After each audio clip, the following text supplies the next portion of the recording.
ಆದರೆ ಈ ನಿರ್ಧಾರದಿಂದ ಈ ಈ ದಂಧೆ ಇದೊಂದು ದಂಧೆ, ಇದು ನಿವಾರಣೆ ಆಗುತ್ತೆ ಅಂತೇಳಿ ನನ್ನ ಭಾವನೆ ಇಲ್ಲ. ಬಡವರಿಗೆ ನ್ಯಾಯ ಸಿಗುತ್ತೆ ಅಂತಕ್ಕಂಥ ಏನ್ ಮಾಡ್ಬೇಕು ಹೇಳಿ.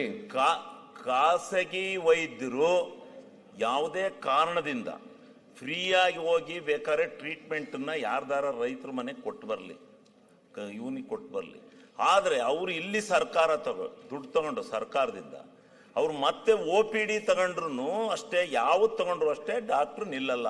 ಅವ್ರದ್ದು ಒಂದೇನೋ ಕಂಡೀಷನ್ ಇದೆ, ನಮಗೆ ಕೊಡ್ತಕ್ಕಂಥ ಸವಲತ್ತುಗಳು ಸಾಕಾಗ್ತಾ ಇಲ್ಲ, ಅದನ್ನು ಹೆಚ್ಚಿಸ್ಲಿ ಅಂತಕ್ಕಂಥದ್ದು.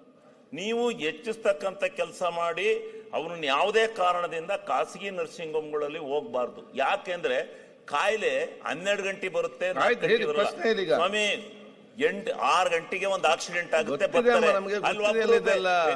ಆರ್ಥೋಪೆಡಿಕ್ ಡಾಕ್ಟರ್ ಇರಲ್ಲ, ಖಾಸಗಿಗೆ ಹೋಗ್ಬೇಕು. ಅಲ್ಲ ನೀವು ಇದು ಇಂಥ ಸಮಸ್ಯೆ ಬಗೆಹರಿಸ್ಬೇಕ್ರಿ.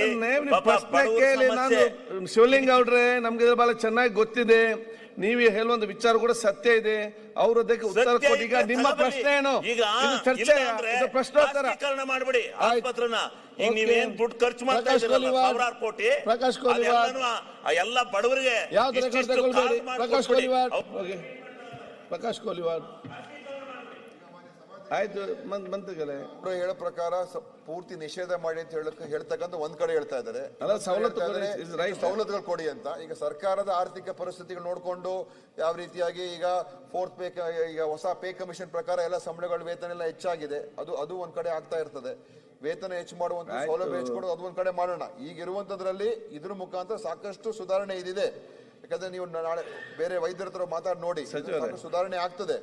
ಆದ್ರೂ ಕೂಡ ಮುಂದೆ ಬೇರೆ ಏನ್ ಮಾಡ್ಬೇಕು ಆಮೇಲೆ ನೋಡೋಣ, ಆಯ್ತಾ? ಡಾಕ್ಟರ್ಗಳು ಇರ್ತಾರೆ, ಒಬ್ಬ ಡ್ಯೂಟಿ ಡಾಕ್ಟರ್ ಅಂತ ಆಗ್ತಾರೆ 5 ಗಂಟೆ ಮೇಲೆ.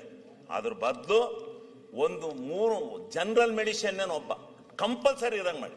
ಜನರಲ್ ಮೆಡಿಸಿನ್ ಆದ್ರೆ ಬಂದದ್ಕೆ ಯಾವತ್ಕಾರ ಒಂದು ಚುಚ್ತಾನೆ, ಇಲ್ಲ ಅಂದ್ರೆ ಏನ್ ಮಾಡ್ತಾನ ಅವನು. ಆತ ಈ ಅನಾಸ್ಲಿಸಿಯಾ ಡಾಕ್ಟ್ರು ಏನ್ ಕೊಡ್ತಾರೆ ಟ್ರೀಟ್ಮೆಂಟ್, ದಯವಿಟ್ಟು ಸಭಾಧ್ಯಕ್ಷರೇ, ಈಗ ಸಮುದಾಯ ಆರೋಗ್ಯ ಕೇಂದ್ರದಲ್ಲಿ ಒಬ್ಬ MBBS ವೈದ್ಯರೊಬ್ಬರು ಇರ್ತಾರೆ, ಮತ್ತೆ 3 ತಜ್ಞ ವೈದ್ಯರು ಇರ್ತಾರೆ. ಈಗ ನಾವು ಹೆಚ್ಚು ಅಲ್ಲಿ MBBS ಡಾಕ್ಟರ್ಸ್ ನ ಹಾಕಿದ್ರೆ ಅವಾಗ ಸರಿ ಹೋಗುತ್ತದು. ನೋಡೋಣ, ಈಗ ಒಂದ್ ರೀತಿ ನಾವು ಪ್ರಯತ್ನ ಮಾಡ್ತಾ ಇದ್ದೀವಿ, ದಯಮಾಡಿ ಪ್ರಯತ್ನ ಮಾಡ್ತಾ ಇದ್ದೀವಿ. ಪ್ರಕಾಶ್ ಕೋಲಿ